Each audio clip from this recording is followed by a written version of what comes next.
Vicki Townsend, and I'm the founder and president of Divorce Right. And we provide training for HR professionals and company supervisors, and we provide divorce coaching and case management for your divorcing employees.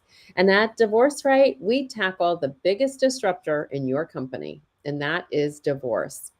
And as a reminder, we have SHRM credits for SHRM members, and we'll be posting a link at the end of this broadcast so you can grab those.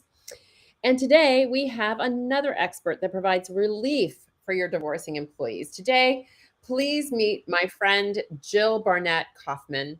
Jill helps clients navigate the challenges of divorce with clarity so that they come out stronger.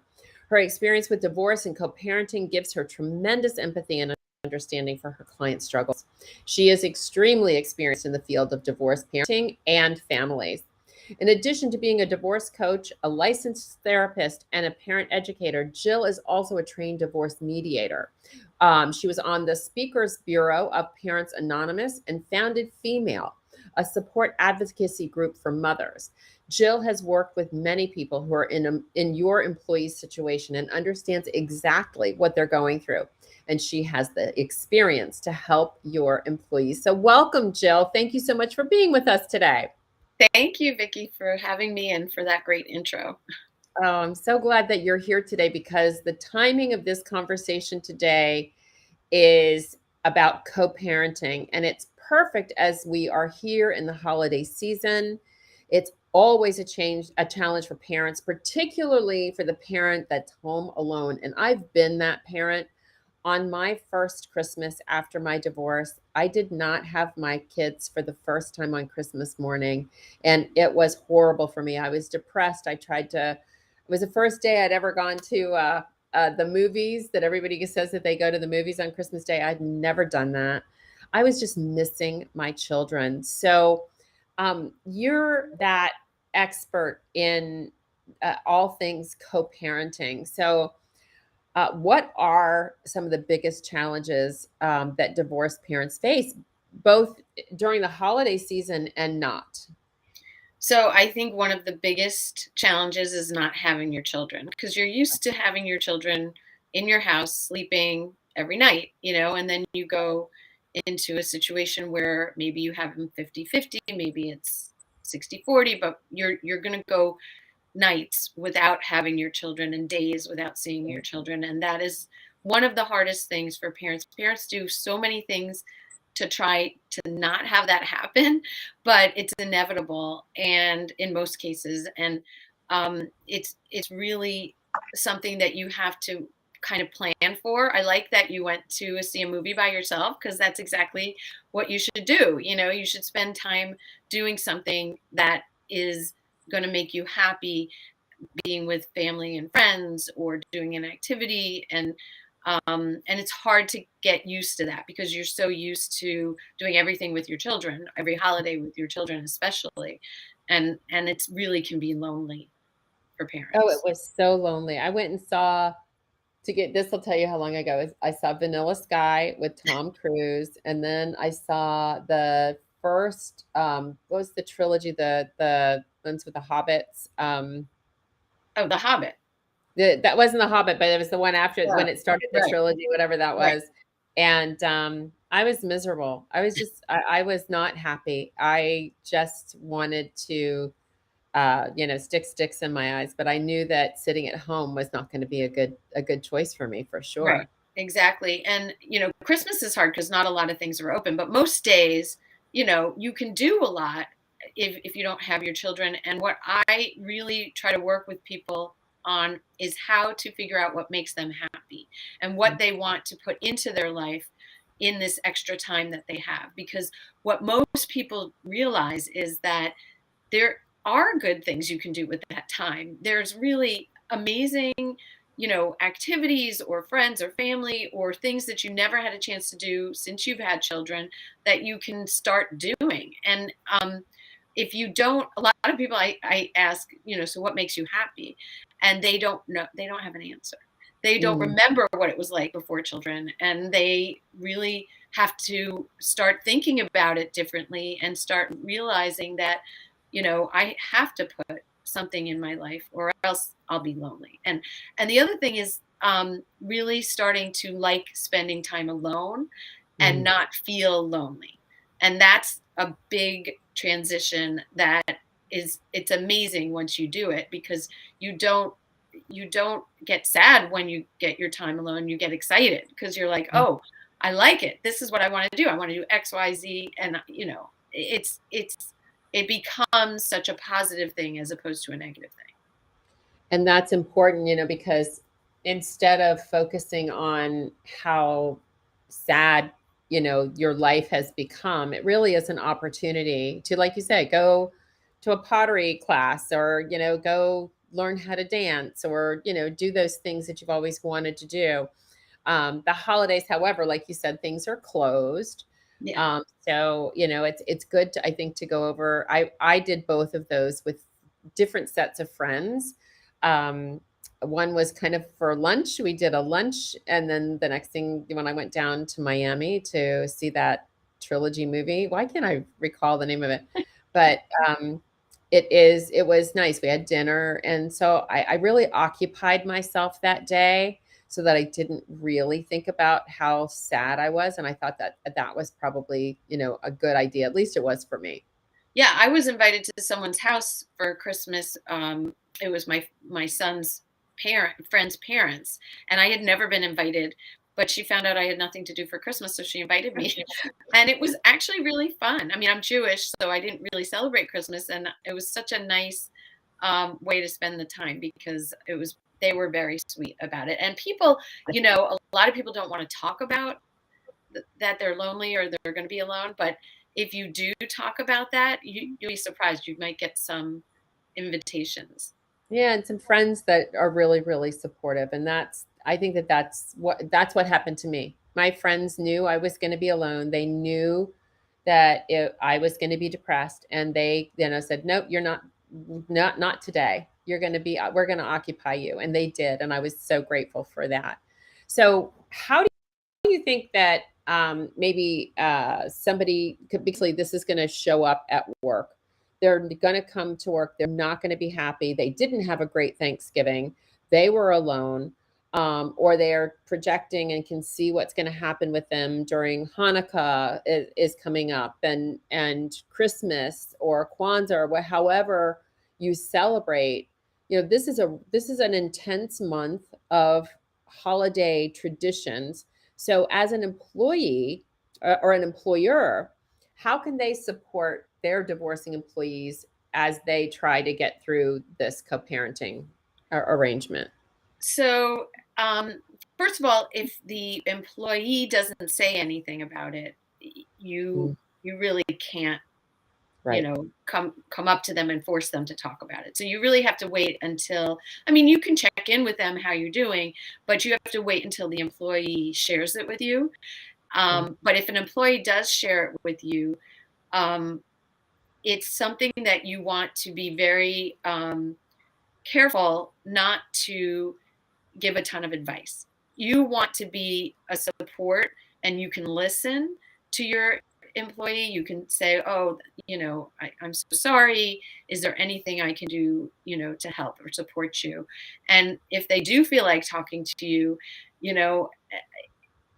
people think that, people want advice. And I think most times people just want to be listened to and heard. So as an employer, be careful about giving advice, because you really don't know the full situation, and you may give them the wrong advice. And, you really want to focus on listening, asking questions, letting them talk. The only thing that I would recommend that an employer do, in terms of I guess it's considered advice, is connect them with some services that the company has. Like if there's an EAP where they can get free counseling, or if there's, a divorce professional that's available, or if there's an attorney, free attorney time. Some companies have that. So, definitely connect them with someone if they're open to talking to someone in human resources, or if they're, whatever the benefits are that are available to your company. Right. The other thing about this is important is there may be a lot of shame involved, and you want to be very careful about not sharing this with other people. Like some people may think, oh, we should tell everybody so they know, but you really want to be careful and make sure that the employee is comfortable with anybody else knowing that before you share that. Right. Right. And then the other thing is, if other people do know, there could be, gossip, and people Mm. can talk about them, and you really want to shut that down. You want to make sure that people understand that, this is a very vulnerable time, and you really need to be supportive, not really, talking about this employee like it's gossip, because Right. that's not appropriate for Not the at all. And it's through things like that. And I'm going to go off on another tangent only briefly. I don't want to stay there, but divorce, for everybody listening, and particularly those in HR, divorce is contagious. And it spreads when people are gossiping about others. And in this case, we're talking about, they're really sad over what's happening with their children. But sometimes people can look at that and go, hey, I would love it if I didn't have to have my kids and deal with this all the time. So just be mindful that that gossip that Jill was just talking about can create more problems for your company, just because talking about it causes it to spread, and it spreads within 2 degrees of that person's network. So your employees are part of the network, and we don't want that to spread. So here at Divorce Right, we would love to be one of your solutions for these people. We want to take that off of your plate. So thank you for bringing that up. So what can you do if this is going on and the employee's performance is declining as a result? So it's just like any other big event, like let's say there's somebody's injured, or there's, a baby's born, or, there's like, it's normal for their performance to be impacted somewhat. And Mhm. I remember when I was going through my divorce, I would come into work, and my clothes were hanging on me. Is, the divorce diet, right?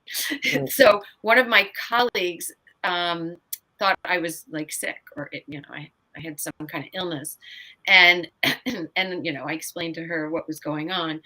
But with anything like this, it's going to take some time to get yourself together, and hopefully not too long. But so be understanding that there is going to be some kind of time period this person is not going to be able to perform probably at their peak. Some people can do it, and that's great, but most of the time there is going to be some impact on it. Yeah, um, it's some employees use work as an escape, right? As a point of focus yeah. to get right. So it's not always necessarily a bad thing. It's just sometimes it is, and more times than not, it is a Yeah. problem. Yeah, and it So might be for a week, it might be for a little longer, it could extend, but, you know, gentle reminders are nice, just mm, like, "Hey, you have this thing coming up, are you gonna be able to do that?" And so really increasing the communication and making sure they know that they can talk to you if they feel like, "You know what, this is too much for me right now. I need some, extra time for this project," or whatever it is. And so increasing communication, letting them know that they can talk to you if there's something, that they don't think they can handle. And then if it goes on too long, I mean, it is a business, right? So you have to really be clear about what your expectations are, and say, look, I completely support you, and I understand that this is going on. What can we do about this? Like maybe they have to take a different position, or maybe they have to, take some time off, or whatever it is. Um, but doing it in a very caring and supportive way is really important. absolutely, 100%. So, what are some of the mistakes you should avoid, when your employee is divorcing, meaning your HR professionals, or, anybody in leadership, right? Anybody in leadership, if they're going through it, what are those mistakes that they should avoid? Okay, so becoming the employee's therapist, Mm. that is a big mistake because people, care and they want to help, but, it is a professional relationship and you shouldn't be the therapist. You're not a Right. therapist and you shouldn't be your employee's therapist. So you really do have to be careful about how much the employee depends on you or talks to you. Um, do definitely be supportive, but there's a line where you have to realize that they need a therapist. I'm not the therapist, and encourage them to do that. um, I said before, giving advice is not usually appropriate, and um, not checking in is a mistake because you want to. The person may not feel comfortable going to you, so you want, as the employer, you want to continually check in, and maybe it could be daily, but definitely weekly. You want to make sure that they know that you're there for them, what they need in terms of the work. Um, and you can work with them on strategies on how to handle everything. But that involves checking in. Um, and then the last one was not making promises that you can't keep. So if you say, don't worry, you're going to have your job no matter what, it's that's probably not a good thing to say because you don't know if that's going to happen. I mean, I Right. worked with a woman who she said it was over a year that she didn't perform up to what she was previously That's performing. And her easily company, typical. yeah, her company was supportive. They kept her, and then she was able to turn it around, and she was able to get back up to speed. But some companies can do that, and that's great. But you don't know what the situation is in your company, so you can't make that promise. So be careful about making those promises.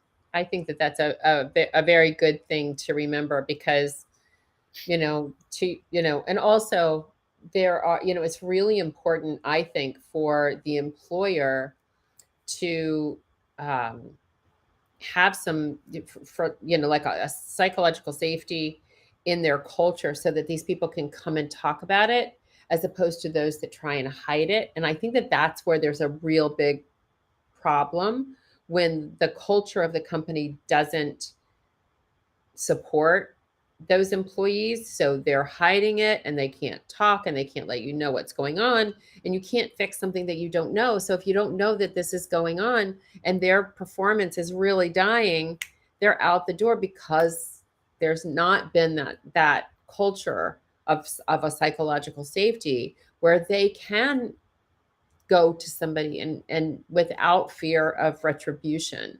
So, that's a big thing for all of us to learn is that we need to, we need to have an open door policy where this is something that can be talked about and there's not a fear of retribution or being fired unless they just continually don't meet those benchmarks and expectations. So, Yeah, that.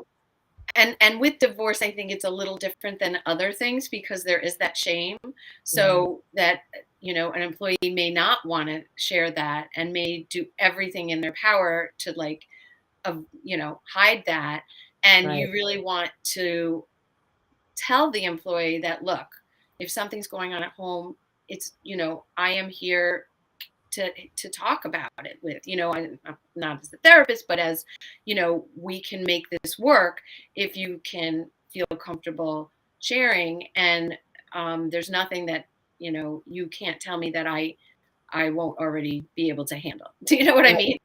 Yeah, well, that's why we created a training program so that, anybody in leadership, anybody that's got their nose to the grindstone in the workplace, plus the HR people, to be able to see this early.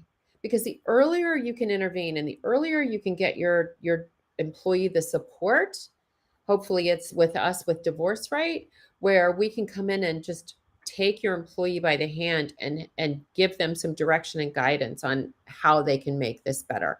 So we help with that. And so my apologies for making that a little sales pitch, but that's We want employers to be able to see, and once you understand what the issues are, you start to see them and you go, oh, that's what that is. Maybe I can get them the support, remind them that we have Divorce Right that they can call on and get the support and help that they need. Because I think that's Even really important. yeah, and even having saying the name Divorce Right, like that, you're bringing it up and you're making it less shameful, Right, because you're absolutely. saying this is a benefit that we all have. So if anybody is going through this, you know, please reach out, and just saying those words Yeah, make a difference. right. You know what?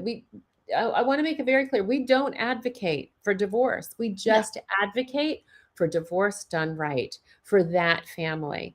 And that may be a different kind of divorce. There's 5 ways to get a divorce in this country, and not all of them involve hiring, a shark or, a bulldog. There are other ways to get through this without spending your fortune or your sanity.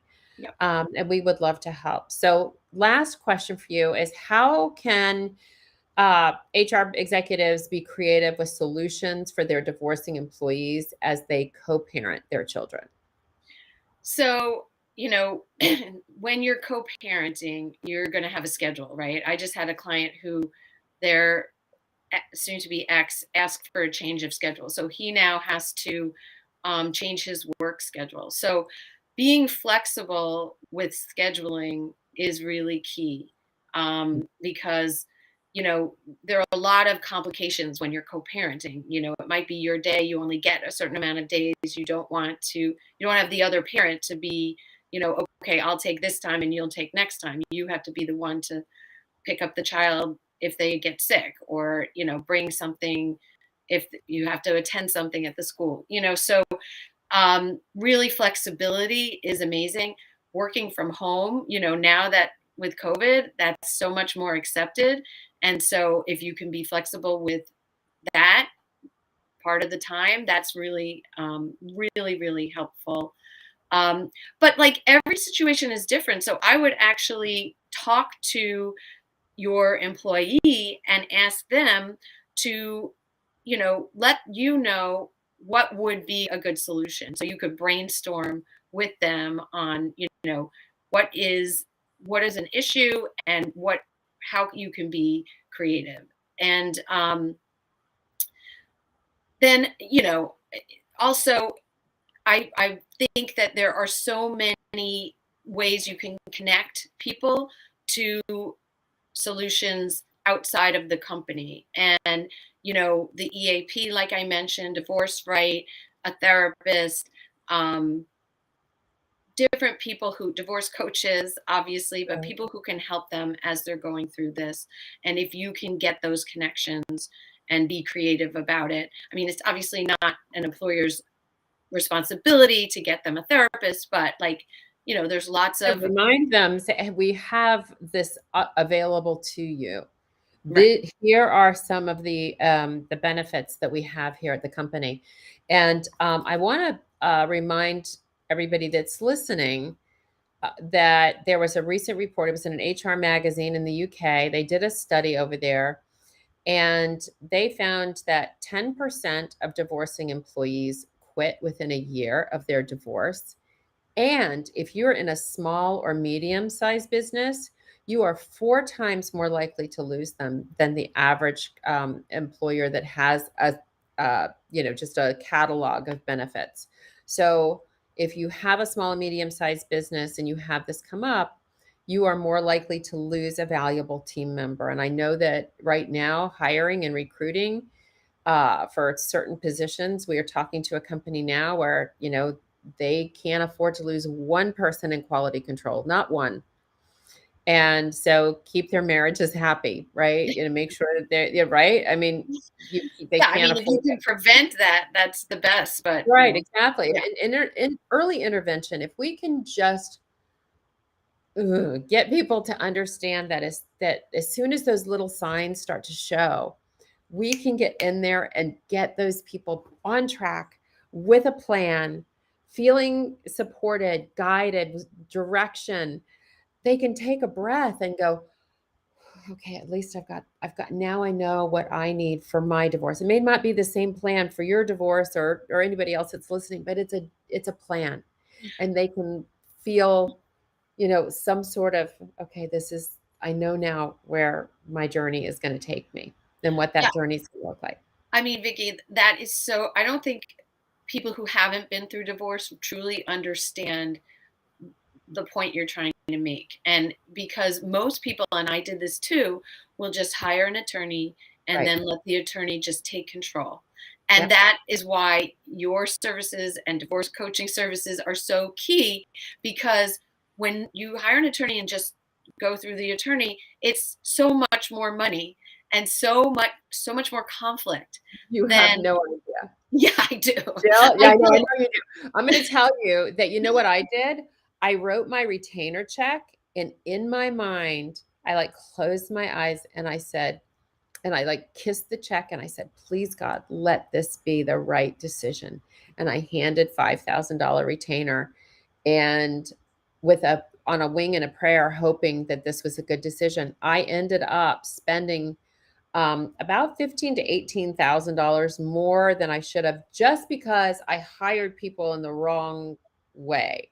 Order. So, yeah, I did. I hired people in the wrong order, and I didn't know. And even though P.S. I had been through it before, so I'm sitting there going, this is a labyrinthine system by design, and asking people to go through it without having any understanding about what this is or what's even available. How do I even do this? It's just crazy. So that's why people like you, people like me have said, no more. We don't want people to experience this like we did. We want Yeah. to change this. And So we're warriors. yeah, I don't mean to put down lawyers, because there No, I definitely is don't a either. purpose for lawyers, but lawyers their goal is to get you the best deal. And the best deal might not be what's right for you and your family. And you don't know that until you talk to someone like a divorce coach who can Right. help you determine what is best for you. And so it's so important, and I didn't know, and I think I spent more than you Oh no, on my divorce. that was just that was a throwaway. That was how much more I spent than I had to. Right, right. Yeah, it's a labyrinthine system, and we just assume, when somebody comes home and says, "I want a divorce," that, oh, okay, then when I know exactly what to do. Well, guess what? You don't. No. You don't. Nobody does. Nobody understands the system. Sometimes the lawyers don't even understand the system. So we are here to help you and your employees get through it. Jill, thank you so much for being with us today. It was such a pleasure, and I appreciate all of your wonderful information. Before we go, can you do me a favor and tell everybody how to get in touch with you? And I'm also going to add our SHRM credits at the bottom of this uh, little chat screen there. But go ahead and give them your email and your website so that they Sure. can get in touch. Sure. So my website is divorcecoachjill.com, and my email is info@divorcecoachjill. And I run a free Facebook group. We have over 4,000 people in it. It's called Separation and Divorce Support Community, and it's where you can get support from as you go through this, because it's really important to be with others who are going through the same thing. Right. Absolutely. Absolutely. Thank you so much, Jill, again. And for those that are SHRM members, we do have a half a credit for you, a half an hour credit. And we do that each and every week. So please join us, where we talk about sometimes the most uncomfortable conversations around divorce and divorce at work, and the solutions that you can bring to the table for your employees. Thank you, Jill, and thank you everybody for joining us, and we'll see you next Thursday. Bye for Thanks, now. Vicky.